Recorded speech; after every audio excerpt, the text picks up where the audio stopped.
ለምኜ ድንግል ለምኜ ኃጢአት ለፈጀዋል በምድር ፍቅር ጎሏል ርቋል የእግዚአብሔር ሰላም።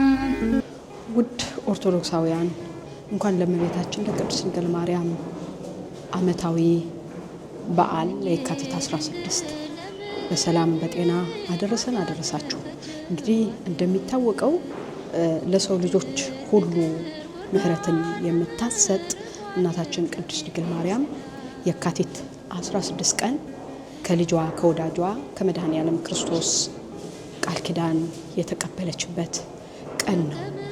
ይህ ቃል ኪዳን ለምን ተሰጣት ብለው ለሚጠይቁ እህት ወንድሞቻችን መልስ ይሆናል ብለን የያዝነው እንደ ቅዱሳት መጻሕፍት እየተመለከትን እንሆ ወደ እናንተ ልናቀርብ ዛሬ በዚሁ ቃል ኪዳን በተሰጠችበት ቃል ኪዳን በተቀበለችበት ልዩ ቦታ ወይም በተለምዶ ሰኔ ጎልጎታ ተብሎ በሚታወቀው ዋሻ ውስጥ ተገኝተናል። እናንተም አብራችሁን እንደምትቆዩና እንደዚሁም ደግሞ ሌሎችንም ቪዲዮዎች ከተጓዡ ሚዲያ እየተከታተላችሁ እንደምትማሩ እንደዚሁም ግንዛቤ እንደምትወስዱ ተስፋ እናደርጋለን ማለት ነው። እንግዲህ እንደሚታወቀው አባቶቻችን እንደዚሁም ቅዱሳት መጻሕፍት እንደሚነግሩን ሁሉ እመቤታችን ቅድስት ድንግል ማርያም ገና ከእናት ከአባቷ በ3 ዓመት ተለይታ ወደ ቤተ መቅደስ እንደገባችና በቤተ መቅደስ ከ12 ዓመታት ቆይታ በኋላ ደግሞ ከቤተ መቅደስ ወጥታ ወደ ናዝሬት ገሊላ በዮሴፍ ቤት እንደቆየች የሚታወቅ ጉዳይ ነው። ታዲያ በናዝሬት ገሊላ ውስጥ እያለችም ብዙ ፈተናና ብዙ ዛቻዎችን ታሳልፍ ነበረ። ለምሳሌም በዙሪያዋ የነበሩት ልጃገረዶች በሙሉ የእናታችን የቅድስት ድንግል ማርያም ውበትና እንደዚሁም የውበቷ ማማር እየቀኑባት ስለነበረ በሄደችበት ቦታም ጭምር ርህራሄዋ የምታደርገውን ቅድስናና ንጽህና ለፍጡር ሁሉ የምታደርገውን ርህራሄ በሙሉ ያናዳቸውም ጭምር ስለነበረ በዚህ የተነሳ እየቀኑባት ብዙ ዛቻና ማስፈራራት እንደዚሁም ደግሞ ብቸኝነት እንዲሰማትም ጭምር የማድረግ ሁኔታዎች ነበሩና በዛም ቦታ ላይ እንግዲህ ያለች ለውሻ ልቧ ራርቶ በወርቅ ጫማዋ ውሃ አጠጥተዋለች። ያኔም ልጃገረዶቹ እች ማናት ከማንስ ትበልጣለች የማንስ ወገን ናት እያሉ ብዙ ዛቻዎች ያደርሱባት ነበርና አንዱ የመከራዋ መጀመሪያ የሆነው ከቤተ መቅደስ ወጥታ ወደ ናዝሬት ወደ ዮሴፍ ቤት ስትገባ ጀምሮ እንደሆነ ነው ማለት ነው። እንግዲህ በተለያዩ ቅዱሳት መጻሕፍት ውስጥ እንደምንመለከተው ጌታችን መድኃኒታችን ኢየሱስ ክርስቶስ በመልአኩ ብስራት ከጸነሰችው ጊዜ እስከ ቤተልሔም ድረስ ጉዞዋ እንደዚሁም በቤተልሔምም ከወለደችው በኋላ የደረሰባትን ብዙ መከራዎች እንዳሉ እናውቃለን ማለት ነው። እና ይህንን ካልን ዘንዳ እመቤታችን ቅድስት ድንግል ማርያም ቃል ኪዳን የተቀበለችበትን እንደ መሰረት አድርገን ነው እያየን ያለነውና በሕይወቷ ውስጥ ብዙ አይነት መከራዎችና ብዙ አይነት ሰይፍ አሳልፋለች ድንግል ማርያም። ቢሆንም ግን ከነዚህ መካከል ዋና ዋና ብለን የያዝናቸው ቅዱስ መጽሐፍም እንደሚነግረን ጭምር አያይዘን እናያለን ማለት ነው። 7 ዋና ዋና መከራና ሐዘን እመቤታችን ቅድስት ድንግል ማርያም በሕይወቷ ውስጥ ያሳለፈቻቸውን ዛሬ ለማየት እንሞክራለን ማለት ነው። ውድ ተመልካቾቼ እርግጠኛ ነኝ ከዚህ የምናስተላልፈው መልእክት በተለይም ድንግል ማርያም ለምንድነው ቃል ኪዳን የተሰጣት እያሉ ግራ ለሚጋቡ ሰዎች መልስ ይሆናቸዋል ብለን ተስፋ በማድረግም ጭምር ነው። እና እንግዲህ እመቤታችን ቅድስት ድንግል ማርያም 7 ዋና ዋና የሚባሉ ሐዘንና መከራ በልጇ አማካኝነት እንደዚሁም ደግሞ ለሰው ልጆችን ድህነት የሰው ልጆችን አድናለሁ ብሎ ከሰማይ ሰማያት ወርዶ ጌታችን መድኃኒታችን ኢየሱስ ክርስቶስ ወደ ምድር ሲመጣ በሷ ባደረ ዘንድ ካደረበት ጊዜም ጀምሮ እስከ ዕለተ ህልፈቷ ድረስ የነበረባት መከራና ሐዘን አለ እና ከዚህ መካከል ግን ዋና ዋና የምንላቸው ትልልቅ አበይት መከራዎችን ነው ለማየት የምንሞክረው ለዛሬ ማለት ነው። ቅዱስ መጽሐፋችን በሉቃስ ወንጌል ምዕራፍ 2 ከቁጥር 34 ጀምሮ ያለውን ሐሳብ እንደሚነግረን እሱን ተመልክተን እንመለሳለን ማለት ነው። የመጀመሪያው የእመቤታችን ቅድስት ድንግል ማርያም ጥልቅ ሐዘን ተብሎ የሚጠራው አንደኛው ተብሎ የሚታወቀው ማለት ነውና እሱን አይተን ወደ ሌሎቹ እንሄዳለን። የሉቃስ ወንጌል ምዕራፍ 2 ቁጥር 34 ጀምሮ እንዲህ ይላል። ስምዖንም ባረካቸው፣ እናቱንም ማርያምንም እንሆ የብዙዎች ልብ ሐሳብ ይገለጽ ዘንድ ይህ በእስራኤል ላሉት ለብዙዎቹ ለመውደቃቸውና ለመነሳታቸው ለሚቃወሙትም ምልክት ተሹሟል። በአንቺም ደግሞ በነፍስሽ ሰይፍ ያልፋል ብሎ ትንቢት በተናገረበት ሰዓት እመቤታችን ቅድስት ድንግል ማርያም ጥልቅ ሐዘን ዋጣት፣ በጥልቅ ሐዘን ውስጥም ሆነች ብሎ እንግዲህ ይናገራሉ አባቶች ማለት ነው። እና ግብረ ሕማማቱም ላይ እንደዚሁም ሃይማኖተ አበው ውስጥ ላይም ስንመለከት ይህ የእመቤታችን የቅድስት ድንግል ማርያም ድንጋጤና ጥልቅ ሐዘን ስምዖን አረጋዊው ስምዖን በነገራት ሰዓት የደረሰባት ሐዘን የልጇን መከራ አስቀድማ አውቃዋለችና የልብ ቁስል የመጀመሪያው ተብሎ ይያዛል ማለት ነው። ውድ ቤተሰቦቼ በዚህ አላበቃም። ይህ አንደኛው የመከራዋ የሐዘኗ መነሻ ይሁን እንጂ በሁለተኛው ደረጃ ደግሞ ሄሮድስ እንግዲህ በቅዱስ መጽሐፋችን ውስጥ እንደምናውቀው ሄሮድስ ሕፃኑን ይገድለው ዘንድ ይፈልገው ነበርና በመጨረሻም ሰዓት ሊያገኘው ስላልቻለ በቤተልሔምና በይሁዳ አካባቢ ያሉትን ሕፃናቶች ከ14,000 ሕፃናት በላይ እንዳስፈጀ የሚታወቅ ጉዳይ ነው።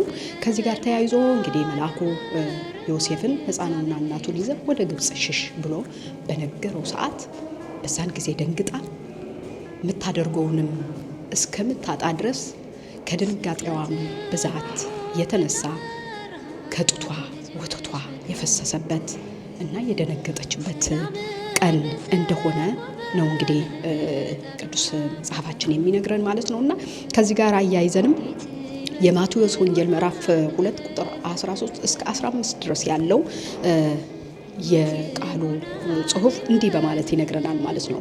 የጌታ መልአክ በሕልም ለዮሴፍ ታይቶ ሄሮድስ ሕፃኑን ሊገድለው ይፈልገዋልና ተነሳ፣ ሕፃኑንና እናቱን ይዘህ ወደ ግብጽ ሽሽ፣ እስክነግርህም ድረስ በዚያ ተቀመጥ ብሎ ተናግሮታል። እንግዲህ ዮሴፍም ሕፃኑንና እናቱን ይዞ ወደ ግብጽ ሸሽቷል። በዛን ጊዜ እመቤታችን ቅድስት ድንግል ማርያም እንደ እናትነቷም ልጇን ለመታደግ ስትል ከሀገሯ ተሰደደች፣ ሀገሯንም ተወች፣ በባዕድ ሀገርንም ኖረች። እነ ኮቲባ እስኪዘባበቱባት ድረስ ፍርሃትና ጭንቀትም በነፍሷ ውስጥ አሳለፈች ቅድስት ድንግል ማርያም ማለት ነውና ከዚህ ጋር ተያይዞ እንግዲህ ይህ ሁለተኛው የመከራዋ ወይም ደግሞ የሐዘኗ መነሻ ብለው አባቶቻችን ሊቃውንት እንደዚሁም ቅዱሳት መጻሕፍት ይነግሩናል ማለት ነው። ውድ ተመልካቾች በመቀጠልም የእመቤታችን የቅድስት ድንግል ማርያም ሶስተኛው ጥልቅ ሐዘን እንግዲህ ከደረሱባት መከራዎች መካከል ነው እያነሳን ያለነውና ሶስተኛውን ደግሞ ጌታችን መድኃኒታችን ኢየሱስ ክርስቶስ እንደሚታወቀው በናዝሬት ገሊላ ነው ያደገው። ከ3 ዓመት ከግብጽ ቆይታ በኋላ ወደ ናዝሬት ገሊላ ተመልሰው በዛ እንደ ሕፃናት በየጥቂቱ አደገ። ለእናትና ለአባቱም እየታዘዘላቸው ኖረ ብሎ ቅዱስ መጽሐፋችን እንደሚነግረንና በናዝሬት ገሊላ 12 ዓመት ከሞላው በኋላ በዓለ ፋሲካ እንደ አይሁድ ስርዓት በየዓመቱ በዓለ ፋሲካ ይደረጋልና እሷም ከዳዊት ወገን ስለሆነች ከናዝሬት ገሊላ ተነስታ ወደ ኢየሩሳሌም ወደ ሰሎሞን ቤተ መቅደስ ትመጣለች ልጇንና ዮሴፍን አስከትላ ማለት ነውና በዛን ጊዜ ወደ ቤተ መቅደስ ገብቶ እነሱ አብሯቸው የተመለሰ መስሏቸው በዓለ ፋሲካን ካሳለፉ በኋላ ወደ ሀገራቸው ናዝሬት ሲመለሱ ጌታችን መድኃኒታችን ኢየሱስ ክርስቶስ ግን በቤተ መቅደስ ቀርቷል። በዛን ጊዜም እመቤታችን ቅድስት ድንግል ማርያም መሪርና ጥልቅ ሐዘንን ዋጣት። 3 ቀንና 3 ሌሊትም አለቀሰች። በባዶ እግሯም ፈለገችው፣ ልጇን አላገኘችው። በመጨረሻ ሰዓት ከሄደችበት ከሀገሯ ከናዝሬት ተመልሳ ወደ ቤተ መቅደስ ስትመጣ በቤተ መቅደስ ውስጥ አገኘችው። ታዲያ ሉቃስ ወንጌል ምዕራፍ 2 ቁጥር 40 እስከ 50 ድረስ ያለውን ሐሳብ ሲነግረን እመቤታችን ቅድስት ድንግል ማርያም ልጇን ካየችው በኋላ ልጄ ሆይ ለምን እንዴት አደርግብኛለህ ብላ በመረረ ሐዘን ተናገረችው ብሎ ይነግረናልና ጥልቅ ሐዘን እንደዚሁም ልጄን ገደሉብኝ፣ ልጄን የት ሄደብኝ እያለች ያዘነችበትና ሶስተኛው የመከራዋ ወይም የሐዘኗ መነሻ ተብሎ የሚጠራው ነው እንደ ኦርቶዶክስ እምነት ተከታዮች ስርዓት ማለት ነው። ውድ ተመልካቾች እንግዲህ እንደሚታወቀው እመቤታችን ቅድስት ድንግል ማርያም ከዳዊት ወገን እንደመሆኗ መጠን ከናዝሬት ገሊላ እየተነሳች በየዓመቱ በዚሁ በኢየሩሳሌም በሰሎሞን ተንቀሳቅሳ አካባቢው እየመጣች በዓለ ፋሲካን ታከብር እንደነበረ ነው የሚነገረን ማለት ነው። መልካም ውድ ተመልካቾች እንግዲህ እመቤታችን የቅድስት ድንግል ማርያም ቃል ኪዳን የተሰጠችበት ምክንያትና እንደዚሁም ደግሞ የምህረት ቃል ኪዳን እንድታገኝ ያደረጓትን አበይት ሐሳቦችን ነው እያነሳን የምንገኘው ማለት ነው እና አራተኛው የመከራዋ መነሻ ወይም ሐዘኗ ተብለው ከሚታወቁ መካከል ደግሞ ዋነኛውና ትልቁ የሚባለው በመከራ መስቀል ወይም በግብረ ሕማማቱ ውስጥ እንደሚገለጸው እንደዚሁም አራቱ ወንጌላውያን እንደዚሁም ቅዱሳን ሐዋርያት በጻፏቸው መልእክቶቻቸው ውስጥ እንደምናገኘው ሁሉ ጌታችን መድኃኒታችን ኢየሱስ ክርስቶስ በፍርድ አደባባይ ካቆሙት በኋላ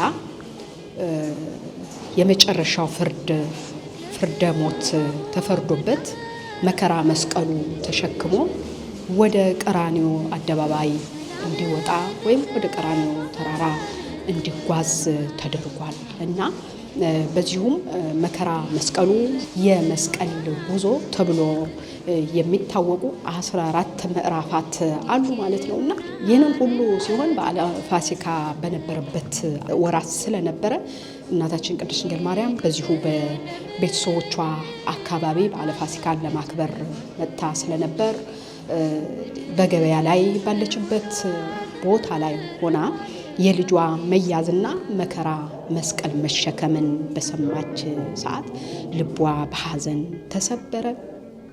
በጽኑ ሐዘንም አለቀሰች። እንባዋም እንደ ጎርፍ እንደ ባህር ጥልቅ ሆኖ ለሰው ልጆችን እስከሚወስድ ድረስ የሚመስል እንባ አወረደች። ልጇ የተሸከመውን መስቀል ይበልጥ ባየችም ሰዓት የማይቻለውን ሐዘን አዘነች ብሎ ግብረ ሕማማት እንደዚሁም ሃይማኖተ አበው ይነግሩናል ማለት ነው። እንግዲህ ዮሐንስ ወንጌል ምዕራፍ 19 ቁጥር 25 ላይ ያለውን ቃል እንደሚለን ሁሉ ልጇ በመስቀል ሲሰቀል እሷ ቆማ ተመለከተች። በመከራ መስቀሉ መንገድ ላይ ተገኝታ ያየችው ግርፋት፣ መቃተት፣ ስቃይ መስቀሉን ተሸክሞ ሲሄድ ልጇን ማየት የማይቻል አጋጣሚ ነበርና በዚህ መሃል ቅድስት ድንግል ማርያም ልጇን በመሃል ሕዝብ ተጋፍታ ባየችው ሰዓት ውበት አልባ ደምግባት አልባ ሰውነቱ በእሾህ አክሊል መስቀል ተሸክሞ ሰውነቱ በሙሉ በደም ጨቂቶ ባየችው ሰዓት በዚህ ግባ በዚህ ውጣ የማይባለውን የሰለለ ሐዘኗን አዘነች አለቀሰችም ብሎ ይነግሩናል ማለት ነው ቅዱሳት መጻሕፍት። ውድ ቤተሰቦች በመቀጠልም አምስተኛው የምናየው መከራዋ ወይም ሐዘኖቿን ተብሎ የሚጠሩ ማለት ነው ወንጌል ዮሐንስ ምዕራፍ 19 ቁጥር 25 ላይ ያለው ቃል እንደሚነግረን እንመልከተው። እመቤታችን ቅድስት ድንግል ማርያም ልጇ በመስቀል ተሰቅሎ ባየች ጊዜ ከመስቀሉ ፊት ቆማ ትመለከተው ነበረ። እናም በጦር ሲወጉት፣ ሲዘባበቱበት፣ ሲስቁበት አነገስን እያሉ የተለያዩ የሾህ አክሊልና የድንጋይ ናዳ በላዩ ላይ ሲጭኑበት ትመለከትና ታለቅስም ታዝንም ነበረ ይላል። ይህ በእውነት ከሁሉ በላይ የልብ ስቃይ፣ የልብ ስብራት፣ የልብ ሐዘን ነበረ። ድንግል ማርያም ልጇ ጌታችን መድኃኒታችን ኢየሱስ ፍጹም አምላክ ፍጹም ሰው እንደሆነ በእርግጥ ታውቃለች ታምናለችም። ግን እንደ እናትነቷ ልቧ ተሰበረ። ሐዘኗ ሁሉ በዛው ዙሪያ ላይ ቆመው እነ ዮሐንስ ያለቅሱ የነበረውን ከነሱ በላይ አዘነች ብሎ ነው እንግዲህ በዓርብ ግብረ ሕማማት ላይ ላሄ ማርያም ተብሎ የሚጠራው የቤተክርስቲያናችን ቅዱስ መጽሐፍ የቤተክርስቲያናችን መጽሐፍ የሚነግረን ማለት ነው። በእውነት ከዚህ በላይ ምን አይነት ሐዘን ይገጥማል? እንኳን አንድ እናት የወለደች ከርስ ቀርቶ ማንም ሰው ሰውን እየተገረፈ እየተመታ እየተሰቀለ እየተቸነከረ መከራ እየደረሰው እያየ የሚያልፍ ይኖራል ብዬ አላስብም።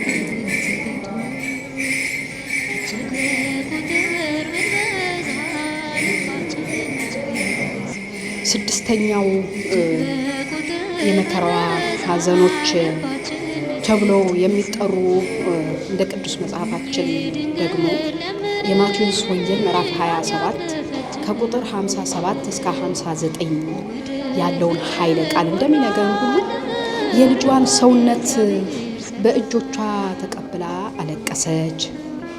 በሃይማኖተ አበው ውስጥ ስለ እመቤታችን ቅድስት ድንግል ማርያም ሐዘን እንደሚገልጹት ሁሉ ጌታችን መድኃኒታችን ኢየሱስ ክርስቶስ ከመስቀል ሐዋርያቱ ተቀብለው ሲያወርዱት በልጇ ሐዘን በልጇ ስቃይ አልቻለችም ነበርና እጇን ዘርግታ ተቀበለችው፣ አቅፋም አለቀሰች ብለው ይነግሩናል ማለት ነው።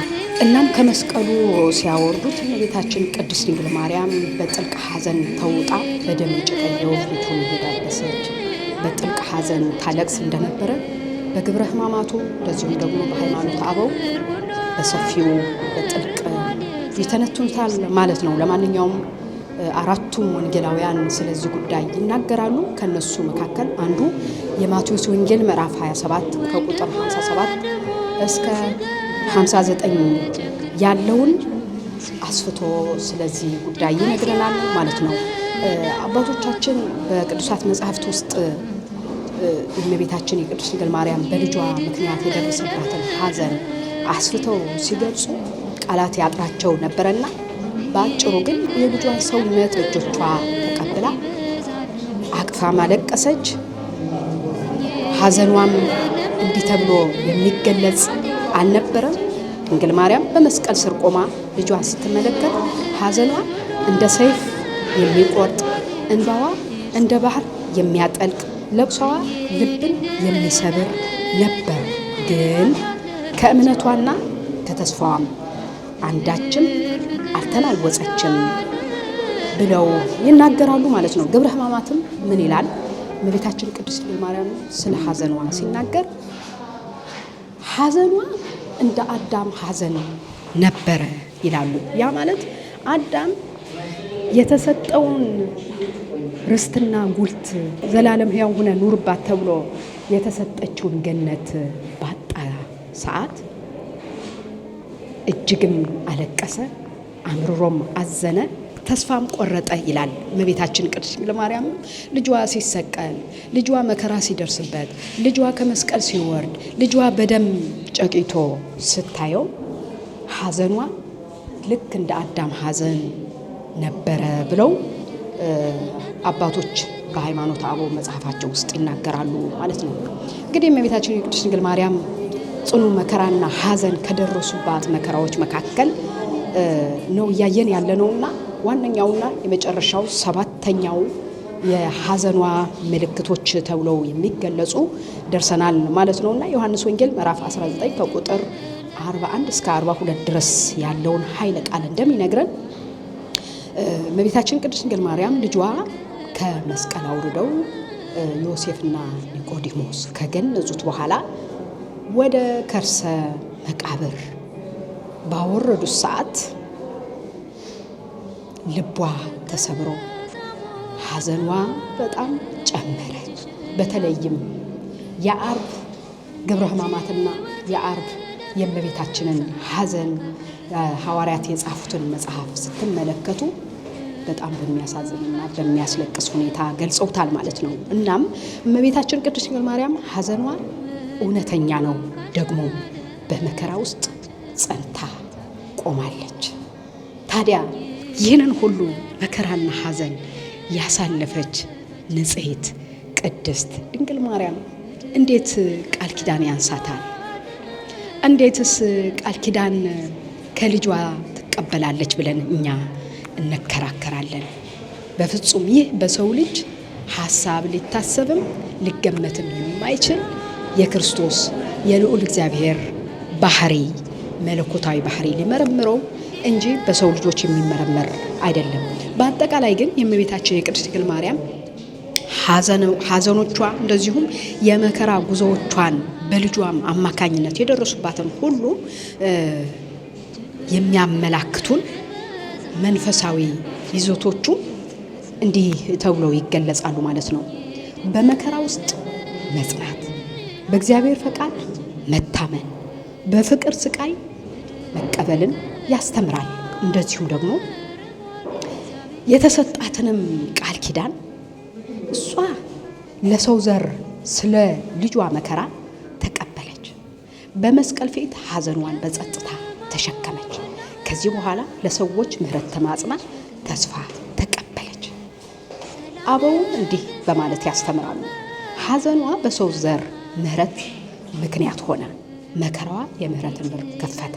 ስለሆነም ቃል ኪዳኑ ከሐዘኗ ጋር በመንፈሳዊ አይነት ተያይዞ ይታያል።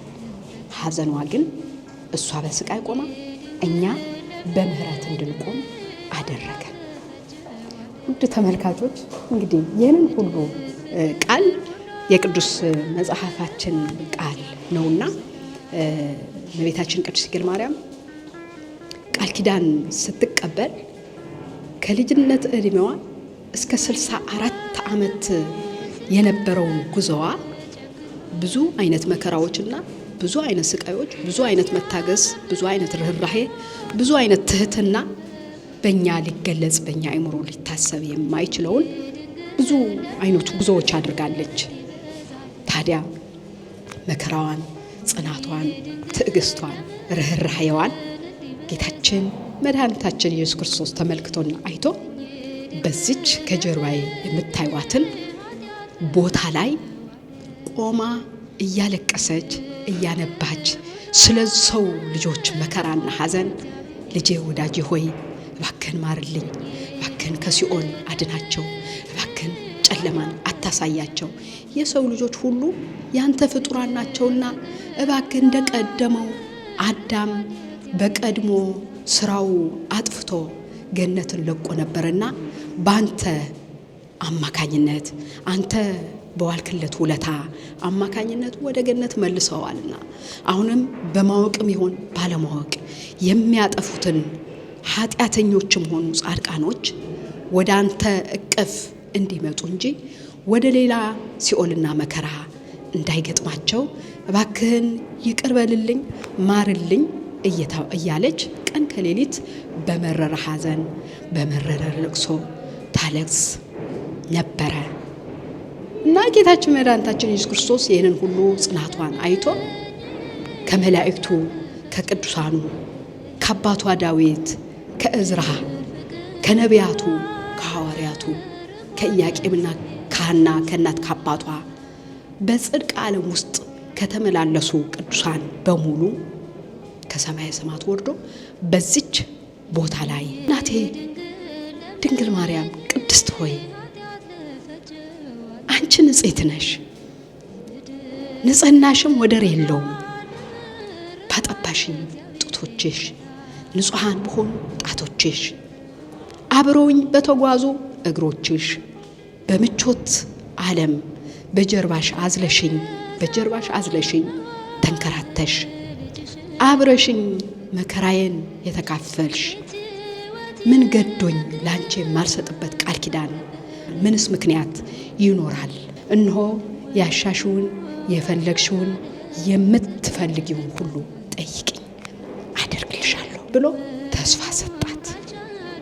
እናታችን ቅድስት ድንግል ማርያም ደስ ብሏት ቀደም ብዬ እንደገለጽኩላችሁ እባክህን በስሜን በቅዱሳንን አንተንም ተማምነው ነገር ግን መተግበር አቅቷቸው በቃል ኪዳኔና በአንተ ፍጹም አምላክ ፍጹም ሰው ሆነ በዚህ ምድር ላይ ተመላልሰ ለሰው ልጆችን ድህነት የሰጠኸውን ለተማመኑ ሁሉ ምሕረት አድርግላቸው ብላ ጠየቀችው። የምትፈልጊውን ሁሉ አድርግልሻለሁ፣ ቃል ኪዳኔም ዘላለም ነው ባንቺ ላይ ይኖራል ብሎ ቃል ኪዳን እዚች ቅድስት ስፍራ ላይ ሰጥቷት ራሱ ቀዳሽ ድንግል ማርያም ታቦት ቅዱስ እስጢፋኖስ ቀዳሜ ሰማዕት ማለት ነው ሊቀ ዲያቆን ነቢያትና ሐዋርያት ካህናት አድርጎ በዚች ቦታ ላይ ቀድሶ አቁርቧቸው ቃል ኪዳን ሰጥቷት አድርጓል ማለት ነውና ውድ ቤተሰቦቼ ታዲያ ይህንን ሁሉ መከራና ሐዘን ያስተናገደች እናት ቃል ኪዳን ቢሰጣት ምን ይደንቃል? ያንሳታል እንጂ አይበዛባትም እኮ። ፍጹም የአዳም ልጅ ሁና እያለች ነገር ግን ባህሪዋ በሙሉ በንጽህና የጨረሰች አንዳችም የሰውን ልጅ የሚሰራውን ኃጢአት ሁሉ ያልፈጸመች እናት በመጨረሻው ሰዓት ቃል ኪዳን ቢሰጣት ምንም የሚደንቅ ነገር አይደለምና ክብር ምስጋና የጸጋም ስግደት ለእናታችን ለቅድስት ድንግል ማርያም ይሁን።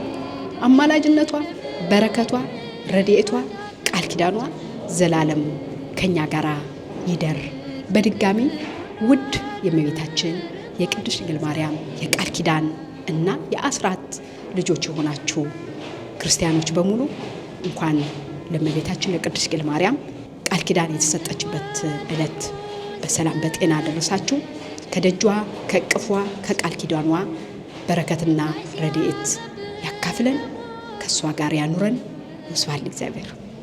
ሲያቀብል ለሞቱ ልቡ በቁጣ ተሞልቶ ለምኜ ድንግል ለምድርህን እንዲበዛልህ ፍቅር ለምኜ ድንግል ለምድርህን እንዲበዛልህ ፍቅር ለምኜ ድንግል ለምኜ ኃጢአት ለፈጀው ዓለም በምድር ፍቅር ጎሏል ርቋል እግዚአብሔር ሰላም ለምኜ ድንግል ለምኜ ኃጢአት ለፈጀው ዓለም በምድር ፍቅር ጎሏል ርቋል እግዚአብሔር ሰላም